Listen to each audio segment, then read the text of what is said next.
दोस्तों नमस्कार। आज फिर एक कहानी के साथ, कहानी छोटी लेकिन सीख बड़ी, और सीख वही महान जो जीवन में उतर जाए, और ज्ञान वही श्रेष्ठ जिससे जीवन संवर जाए। ऐसी ही जीवन को संवारने वाली कहानी ज्ञानी बाबा। एक अजब किरदार। ज्ञानी बाबा अर्थात तथाकथित बुद्धिजीवी। ज्ञान कम, उसकी प्रदर्शन ज़्यादा। ज्ञान कम रखना, उसके बारे में बातें खूब करना। वह ज्ञान अनुभव में न दिखना, लेकिन मुख से वह ज्ञान की बड़ी बड़ी बातें निकलना। और ऐसे ज्ञानी बाबा आपके आसपास बहुत होते हैं। ऐसे ही एक ज्ञानी बाबा थे। अब बोलने में तो माहिर, बड़ी बड़ी बातों पर कहने को, ऐसे वार्तालाप में बहुत माहिर। तो मोहल्ले वालों ने सोचा कि क्यों ना एक सभा का आयोजन हुआ है, उसमें ज्ञानी बाबा को बुलाया जाता है और उन्हें भाषण के लिए कहा जाता है, ताकि एक अच्छा भाषण लोग सुन सकें और उस समारोह के जो रौनक है वह बढ़ जाए। यही सोचकर मोहल्ले वासियों ने ज्ञानी बाबा को बुलाया। अब जब ज्ञानी बाबा को आमंत्रण मिला तो ऐसे लोग, ऐसे तो ज्ञान की बड़ी बड़ी बातें करते हैं, लेकिन जब बोलना हो, जब मौका हो, तो इनके हाथ पांव फूलने लगते हैं। अब ज्ञानी बाबा को समझ में नहीं आया क्या करें क्या करें। तब उन्होंने एक युक्ति लगाई।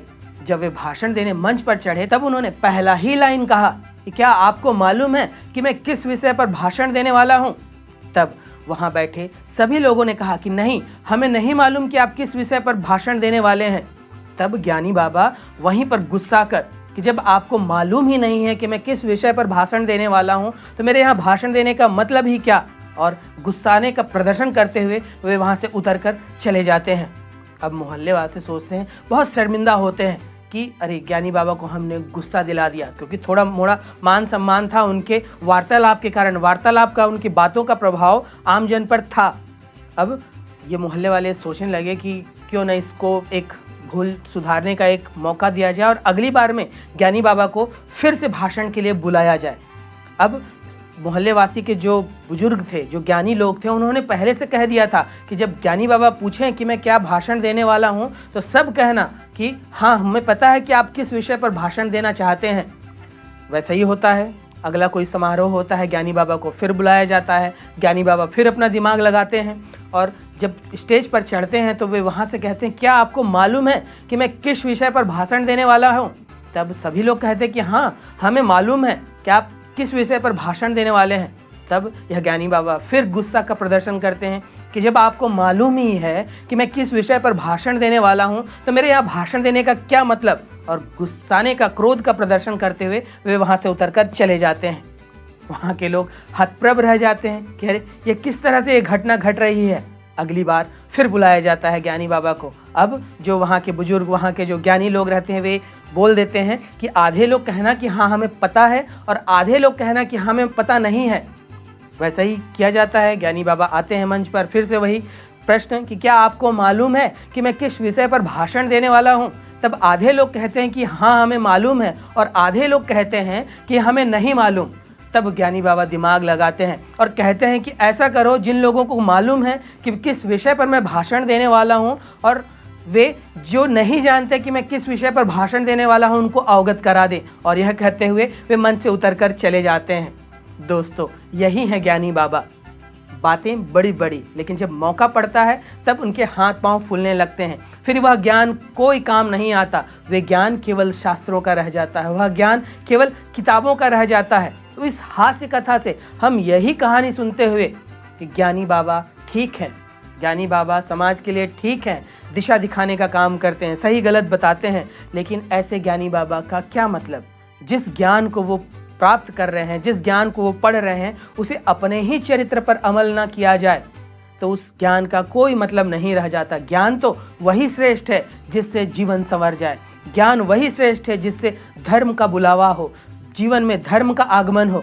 वही ज्ञान श्रेष्ठ है, और वही ज्ञान श्रेष्ठ है जिसकी उपयोगिता हो, जिसका आपके जीवन में उपयोग हो रहा हो, आपके जीवन के मूल्यों में वृद्धि हो रही हो। बाकी सब अज्ञान है, बाकी सब कचरा है। ऐसे कई सारे लोग होते हैं जो हर विषय का नॉलेज रखते हैं, किसी एक विषय पर एक्सपर्ट नहीं होते। और सफल वे लोग होते हैं जो किसी एक या दो विषय पर एक्सपर्ट होते हैं। वे हर विषय का ज्ञान रखने पे अपने समय को खर्च नहीं करते, अपनी ऊर्जा को नहीं लगाते। तो इस तरह के जो ज्ञानी लोग होते हैं, इस तरह के जो प्रवचन करने वाले लोग होते हैं, वे हर विषय पर बोलने को तैयार हैं।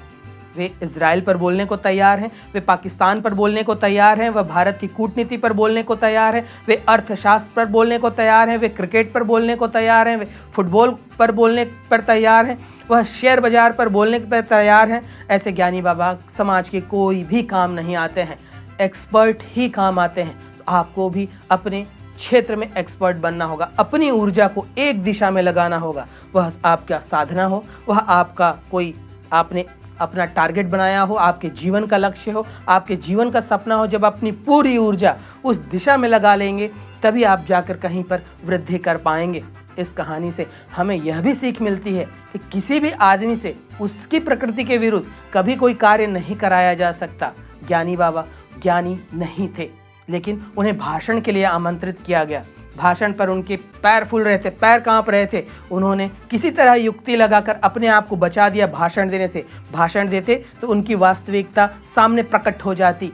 तो किसी भी व्यक्ति के प्रकृति के विरुद्ध या उसे वह काम करने का मन ना हो तो उससे वह काम कतई नहीं कराएं। वह उस काम में उत्कृष्ट नहीं हो सकता। उस काम को कराने से आपको भी कोई फायदा नहीं मिल सकता। तो हमेशा ऐसे व्यक्ति को चयन करिए जो उस काम को कर सकता हो। ऐसे व्यक्ति को अगर आप कोई काम कर देंगे जो उस काम को ठीक से नहीं कर पाएगा तो वह उसकी भी और आपके लिए भी समय की बर्बादी का सबब हो सकता है। तब आपको ध्यान देने की यही ज़रूरत है। और ज्ञानी बाबा की इस हास्य कथा से हम यही सीख लेते हुए कि हमें बड़बोला नहीं बनना है, हमें एक विषय पर एक्सपर्ट बनना है, एक विषय पर अपनी ऊर्जा को लगाना है। दूसरा, किसी के भी प्रकृति के विरुद्ध, किसी की भी मर्जी के विरुद्ध कोई काम उससे मत कराइए।